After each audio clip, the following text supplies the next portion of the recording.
Segenap para jemaah yang dimuliakan oleh Allah Subhanahu wa taala. Syukur alhamdulillah dalam kesempatan yang sangat berbahagia ini kita masih diberikan kesempatan oleh Allah Subhanahu wa taala bisa istiqomah, bisa duduk di majlis ilmu ba'da subuh ini. Semoga ini menjadi sebab diampuni dosa-dosa kita oleh Allah Subhanahu wa taala. Semoga ini menjadi sebab Allah kumpulkan kita bersama dalam surganya Allah Subhanahu wa taala. Amin ya rabbal amin ya rabbal. Bapak para jemaah yang dimuliakan oleh Allah Subhanahu wa taala.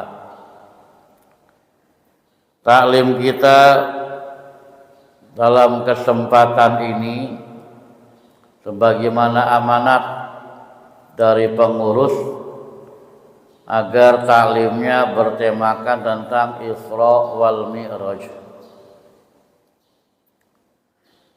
Walaupun sekarang kita sudah masuk bulan Sya'ban, enggak masalah. Kalau kita berbicara tentang Isra wal Mi'raj ini, tentu kita akan diingatkan dengan ayat Al-Quran surat Al-Isra ayat yang pertama, di mana Allah menjelaskan subhanalladzi asra bi 'abdihi lailam minal masjidil haram ilal masjidil aqsal ladzi barakna haulahu linuriyahu min ayatina innahu huwas samiul basir.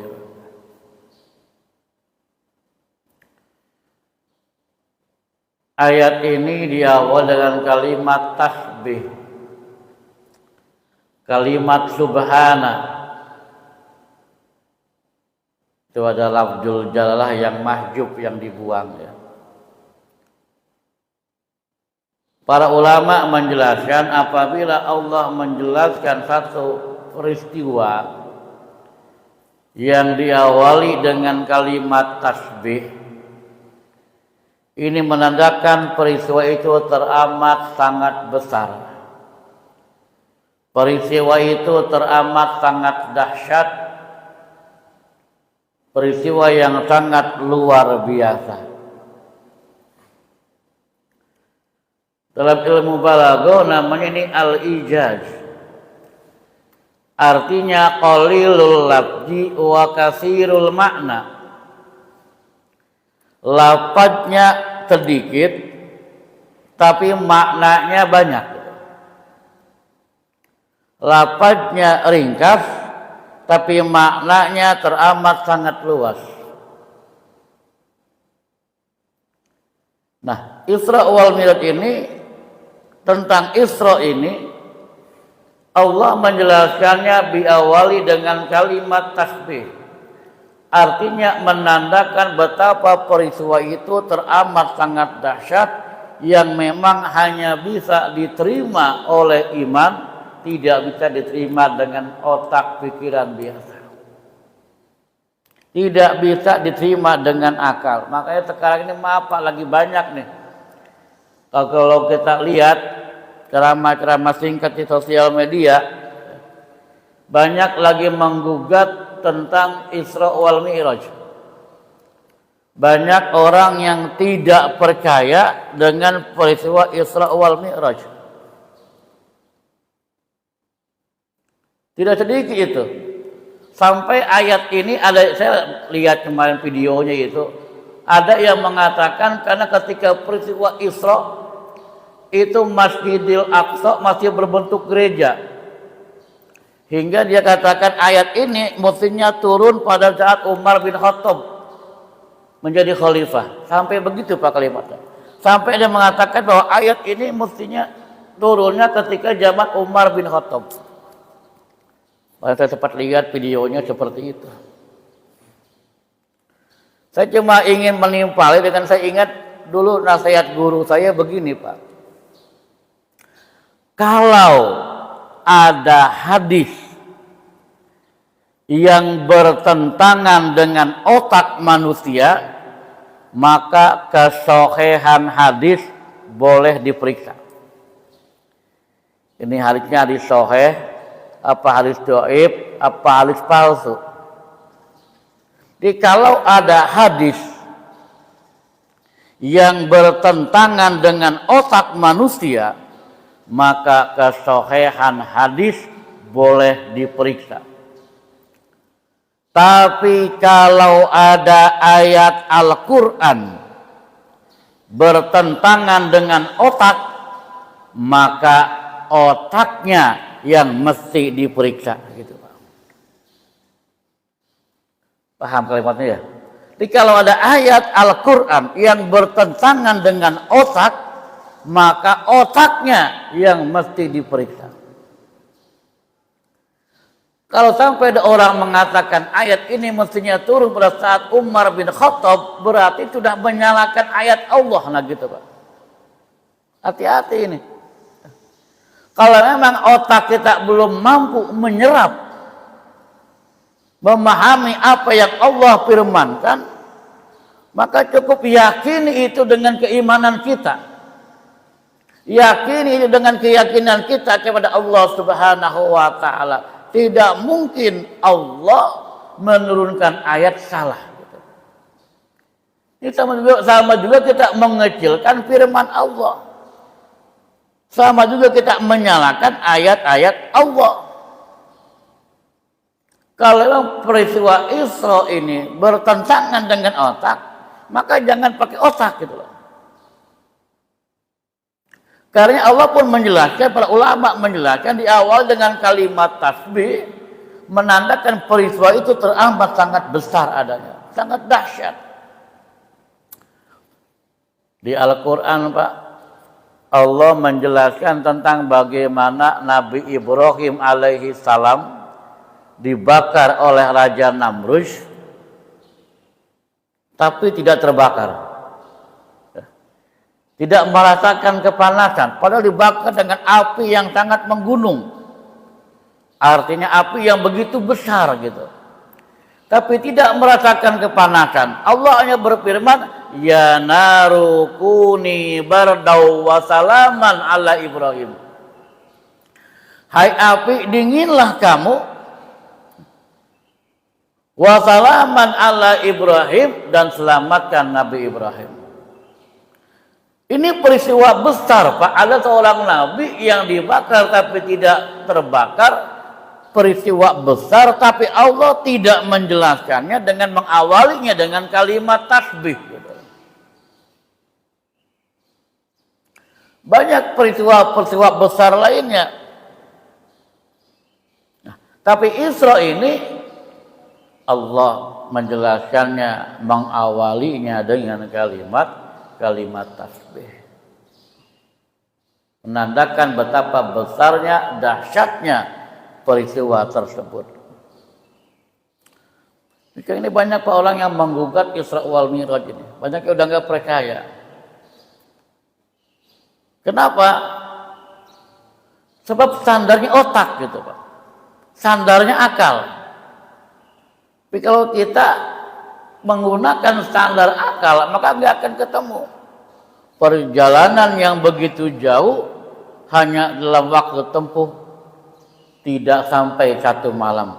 Sebelum subuh sudah ada kembali di kota Mekah. Makanya kalimatnya Subhanalladzi asra, maha suci Allah yang memperjalankan bi abdihi, hambanya. Dia yang memperjalankan Nabi Muhammad itu dari Masjidil Haram ke Masjidil Aqsa, itu Allah gitu loh. Tidak ada yang mustahil dengan kuasanya Allah Subhanahu wa ta'ala. Kalau berdasarkan kekuatan sendiri nggak mungkin bisa berjalan begitu cepat. Contoh gampang aja lah. Ini jam kalau dari jam 6 ke jam 6 lagi ya, itu butuh waktu berapa tuh? 24 jam ya, 12 jam ya. Kalau dia berjalan normal per detiknya itu.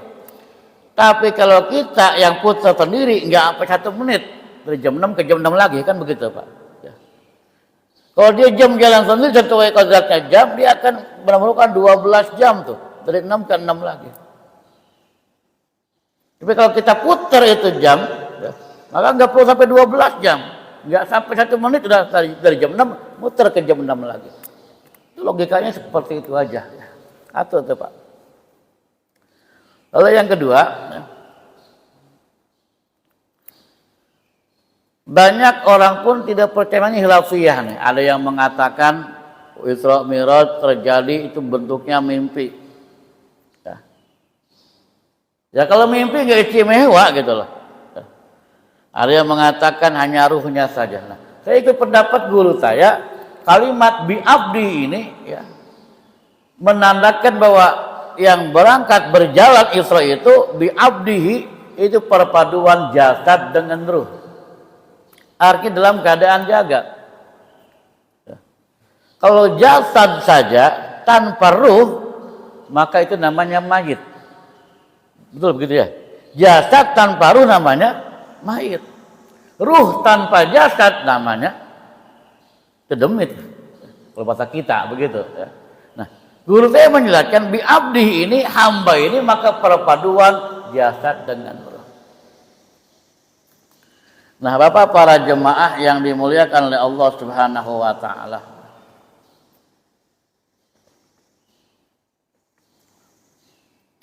Karenanya itu Sayyidina Abu Bakar itu kan bergelar As-Siddiq. Sejak kapan dia bergelar As-Siddiq? Itu ketika setelah Isra wal Mi'raj. Ketika masyarakat Arab saat itu geger ya. Ketika Nabi menjelaskan beliau Isra dalam 1 malam, sepertiga malam, geger Pak. Terjadi 3 kelompok nih. Nah, ketika Abu Bakar dapat informasi dari sahabat lain, orang Mekah, bahwa Nabi telah Isra wal Mi'raj dalam tidak sampai 1 malam, banyak masyarakat yang menolak saat itu pun sama Pak, menentang. Apa Abu Bakar? Siapa yang berbicara? Muhammad. Kalau Muhammad yang berbicara lebih daripada itu, saya percaya. Jadi kalau Muhammad yang berbicara, kata Sayyidina Abu Bakar, maka saya percaya. Lebih dari itu, saya percaya. Maka beliau bergelar As-Siddiq kan itu. Kan masyarakat Arab juga terbagi 3 saat itu. Ketika Isra ini ada yang beriman, ya, mendengar Nabi Isra makin tambah imannya, makin mantap, makin yakin dengan kuasanya Allah. Lalu kelompok kedua setelah beriman mendengar Nabi Isra, dia kembali ke kekafiran, kembali kufur. Tapi nggak mungkin, nggak masuk otak ini. Nah, yang ketiga, memang yang memusuhi Nabi begitu mendengar Nabi Isra makin tambah kufurnya itu, makin membenci. Para jemaah yang dimuliakan oleh Allah Subhanahu wa taala, salah seorang guru saya pernah menjelaskan begini. Ketika Nabi itu ada para orang-orang Arab saat itu datang ke beliau Rasul. Ya Muhammad, kalau kau benar Isra wal Mi'raj, kau naik ke langit, coba angkat sekarang kaki kamu yang kanan. Dia angkat kaki Nabi yang kanan. Bisa Pak? Oke, sekarang angkat kaki kamu yang kiri. Diangkat kaki yang kiri, bisa. Oke, sekarang angkat dua-duanya. Ketika disuruh angkat dua-duanya, kalau diangkat dua-duanya saya tidak bisa. Nah, orang kafir semakin marah. Kau Muhammad, kau hanya bohong, kau pendusta. Gak bisa memberikan jawaban yang tepat. Kalau kau ingin mendapatkan jawaban yang tepat, berangkatlah temui Ali. Berangkatlah kafir ini untuk menemui Ali bin Abi Thalib. Hai Ali, aku diutus oleh sahabatmu Muhammad untuk memberikan penjelasan, memberikan jawaban tentang Isra wal Mi'raj. Maka siapa yang menyuruh datang ke sini? Muhammad. Begitu mendengar itu Pak, Sayyidina Ali langsung mencabut pedangnya Zulfaqar, langsung ditebas leher si kafir itu.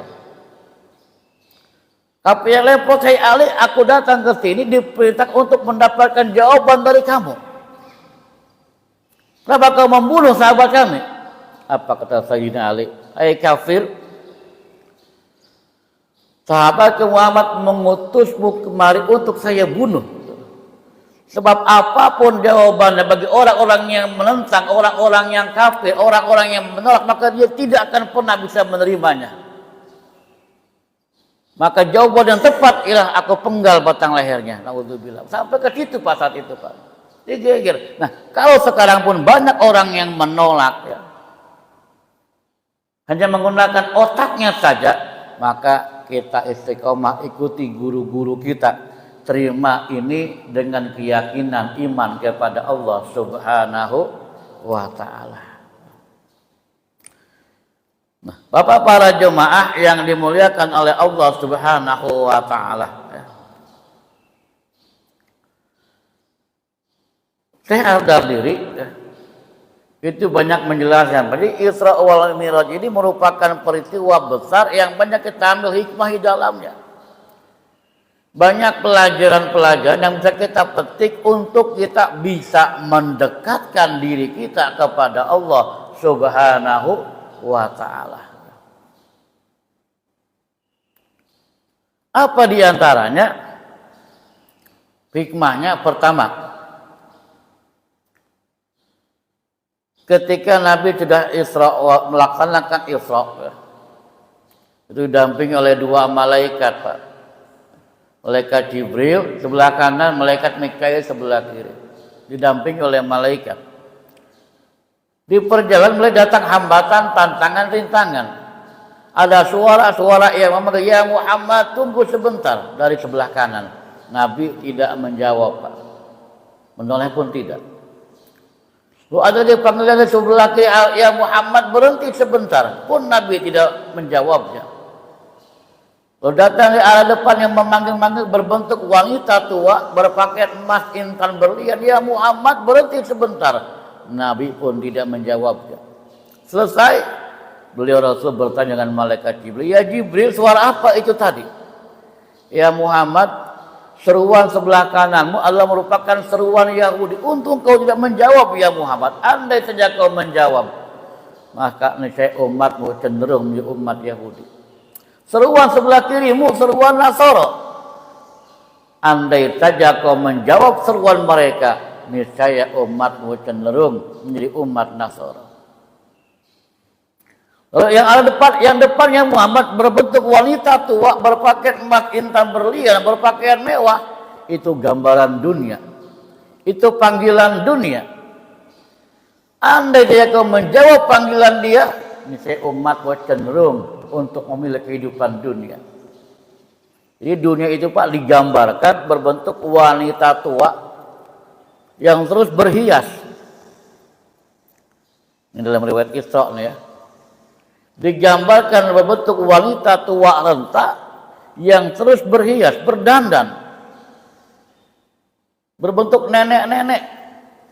Artinya dunia itu sudah tua gitu Pak. Dunia itu sudah tua, tapi kita ditata, dipoles, ditata, maka terlihat cantik.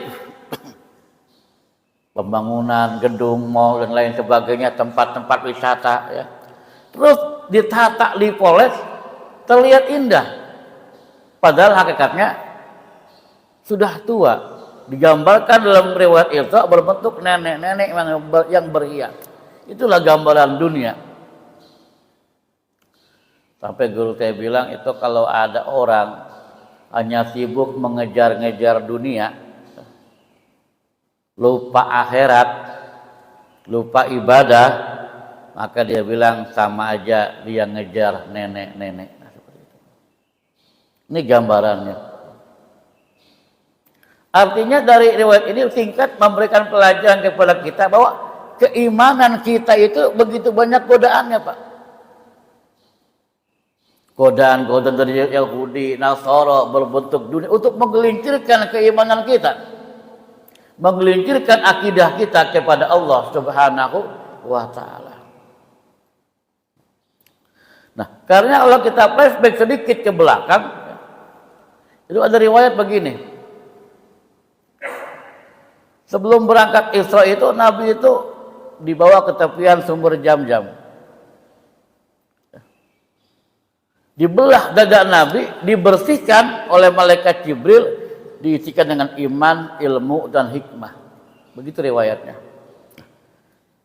Artinya apa? Ini pelajaran buat kita umat. Bahwa Nabi akan berjalan jauh gitu Pak. Berjalan jauh untuk bertemu, menuju Allah Subhanahu wa ta'ala. Maka dibersihkan hatinya, diisi dengan iman, ilmu, dan hikmah. Apa artinya buat kita ini? Maka perlu bekal iman, ilmu, hikmah untuk menuju Allah. Artinya perjalanan kita teramat sangat jauh.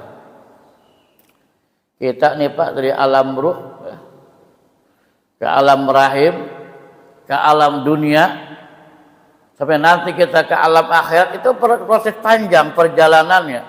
Maka perlu bekal apa itu? Iman. Alhamdulillah nih ya. Saya menyampaikan iman itu yajidu wa yanqus. Iman itu kadang bertambah, kadang berkurang. Maka semoga duduknya kita istiqomah di majlis taklim begini ya. Duduknya kita istiqomah dalam pengajian semacam ini akan menambahkan keimanan kita kepada Allah Subhanahu wa taala. Istiqomahnya kita duduk di majlis taklim ini menambahkan keimanan kita, keyakinan kita kepada Allah Subhanahu wa taala. Bapak para jemaah yang dimuliakan oleh Allah Subhanahu wa taala ya. Apa hikmah-hikmahnya diantaranya ya, tentang berkaitan Isra wal Mi'raj ini menandakan bahwa betapa peristiwa turunnya salat ini, perintah salat ini teramat sangat dahsyat, yang memberikan gambaran kepada kita betapa salat merupakan ibadah yang teramat sangat dahsyat. Ketika Allah perintahkan kita puasa, cukup turun ayat. Malaikat Jibril datang, turun ayat. Allah perintahkan kita haji, malaikat Jibril datang, turun ayat.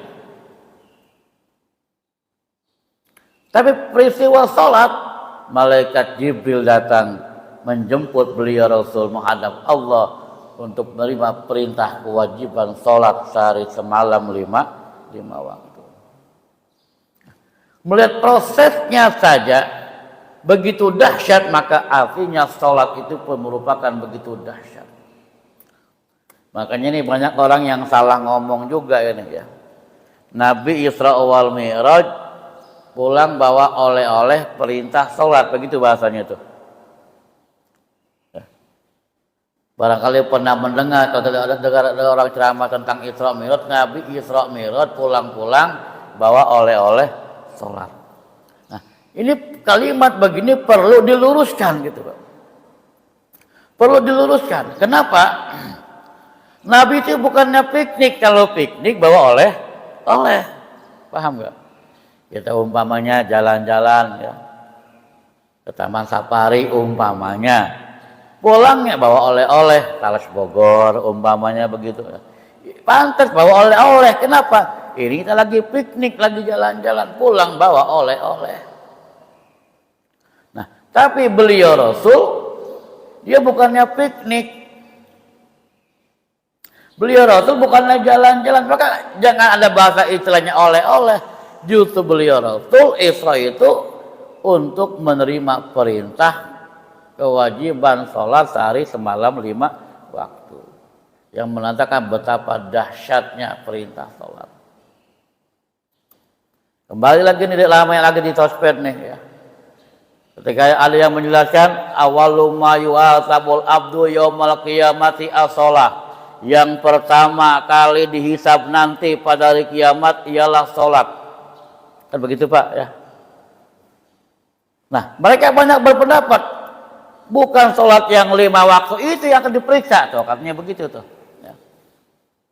Ini hati-hati kita Pak, kita kalau lihat-lihat pidato ceramah-ceramah di sosial media, hati-hati nih. Ya.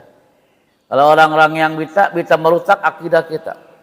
Bukan sholat johor, asar, maghrib, isya, bukan itu yang akan diperiksa. Apa yang diperiksa? Sholatul daim. Apa sholatul daim? Sholat yang terus menerus. Ya artinya begini Pak, saya nggak menyalahkan itu. Cuma ketika ini didengar gitu loh, atau dibaca oleh orang-orang awam, akhirnya apa? Akhirnya dia nggak mau mengerjakan sholat yang 5 waktu, akhirnya sholatnya cukup di hati. Ini bahayanya begini Pak. Apa sholat yang terus-menerus di hati kita? Kenapa? Ayatnya as-sholatu aqimu sholat li zikri, dirikanlah sholat untuk mengingat aku. Maka ketika kau ingat aku, ingat Allah, berarti kau sholat gitu loh.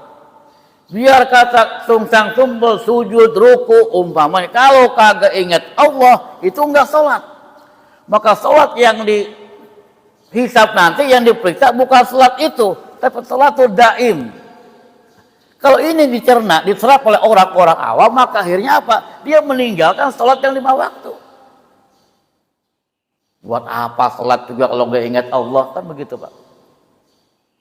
Yang penting kita ingat sama Allah. Sholat itu yang diperiksa.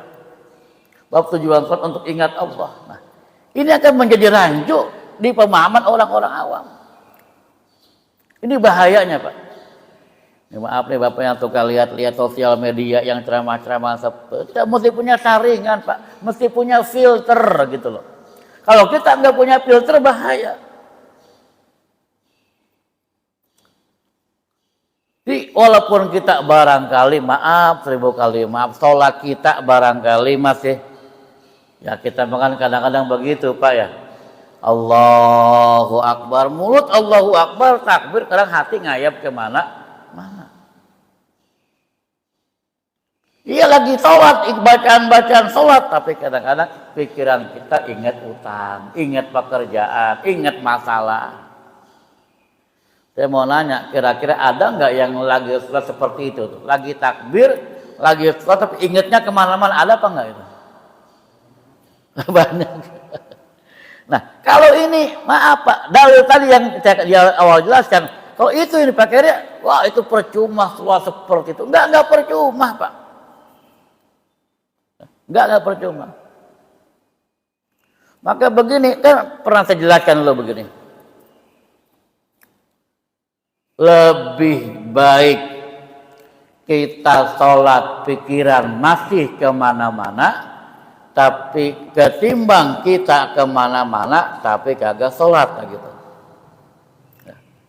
Soalnya kalimatnya nih, lebih baik kita sholat, tapi walau pikiran masih kemana-mana, ketimbang kita sering kemana-mana, tapi tidak sholat. Nah, jadi walaupun kita umpamanya, sholat kita masih seperti itu, terkadang berpikir yang lain-lain, ya. Maka maaf minimal satu, kita sudah melaksanakan kewajiban kita kepada Allah Subhanahu wa ta'ala. Atau minimal tuh. Lalu yang kedua begini Pak, guru saya menjelaskan, ketika kita ingat sesuatu ketika dalam sholat kita, maka yakini itu adalah merupakan langkah perbuatan Allah Subhanahu wa ta'ala. Ikuti dengan berbarengan dengan keyakinan kita kepada Allah. Jadi jangan ada orang berkatakan percuma sholat juga. Sebab tujuan sholat untuk ingat aku. Gitu.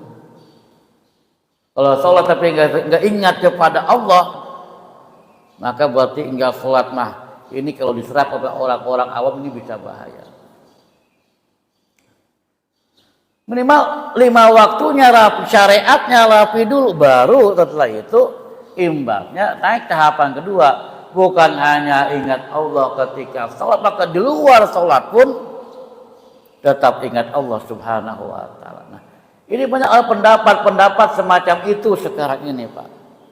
Dianggap bukan sholat yang 5 waktu yang akan nanti dihisab di akhirat, tapi sholat daim, sholat yang terus menerus tanpa berkaitan dengan waktu.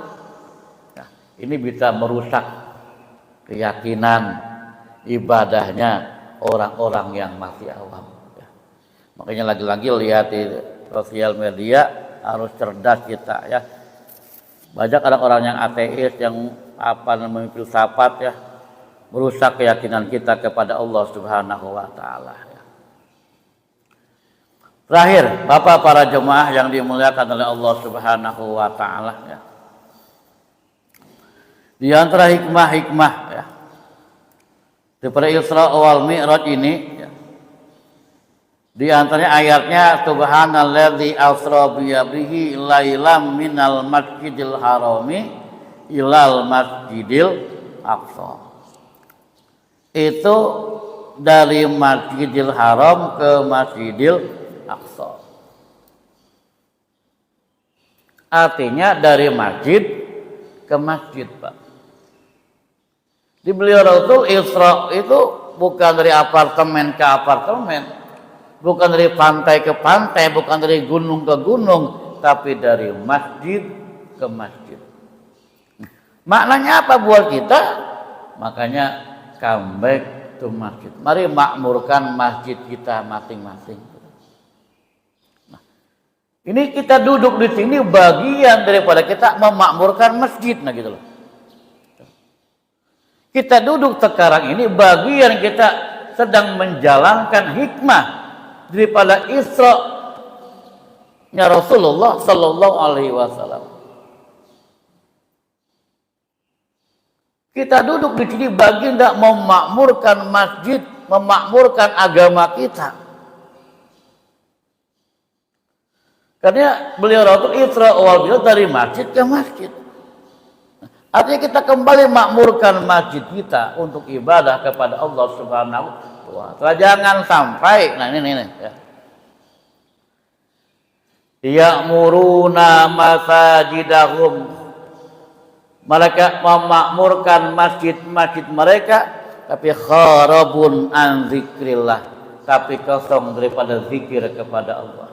Artinya jangan sampai mereka bermegah-megahan masjid ini. Masjidnya berbagus-bagus, masjidnya berindah-indah, masjidnya bermewah-mewah, tapi kharabun an zikrillah. Tapi masjidnya kosong daripada syiar Islam. Masjidnya kosong di orang-orang yang berjamaah. Masjidnya kosong di orang-orang yang ibadah di dalamnya. Jangan sampai itu terjadi. Oh, para jemaah, artinya ya maka mudah-mudahan ya, melalui riwayat Isra wal Mi'raj ini kita semakin bisa memakmurkan masjid. Amin ya robbal alamin. Bapak para jemaah ya, kita ambil kesimpulan. Jadi pertama, Isra wal Mi'raj itu memang peristiwa yang sangat dahsyat, jangan diterima dengan otak, maka tidak keotakan. Cukup terima dengan iman, keyakinan kita kepada Allah Subhanahu wa taala. Walaupun sekarang banyak orang yang menggugat riwayat Isra ini, sampai dikatakan di awal ayat ini turun mestinya pada zaman Umar bin Khattab, maka jangan merusak iman kita. Tetap yakin kepada Allah Subhanahu wa taala. Tidak mungkin Allah salah menurunkan ayat ya. Tidak mungkin Allah salah menurunkan firman-Nya. Maka di awal saya katakan, kalau ada hadis bertentangan dengan otak, kesahihan hadis perlu diperiksa. Tapi kalau ada ayat Quran bertentangan dengan otak, maka otaknya yang perlu diperiksa. Jadi ayat ini diawali kalimat tasbih yang menandakan betapa dahsyat dan besarnya peristiwa Isra ini. Maka mudah-mudahan Allah tambahkan iman, keyakinan kita, tambahkan iman kita kepada Allah Subhanahu wa taala, hingga Allah kumpulkan kita bersama dalam surganya Allah Subhanahu wa taala. Amin ya rabbal alamin.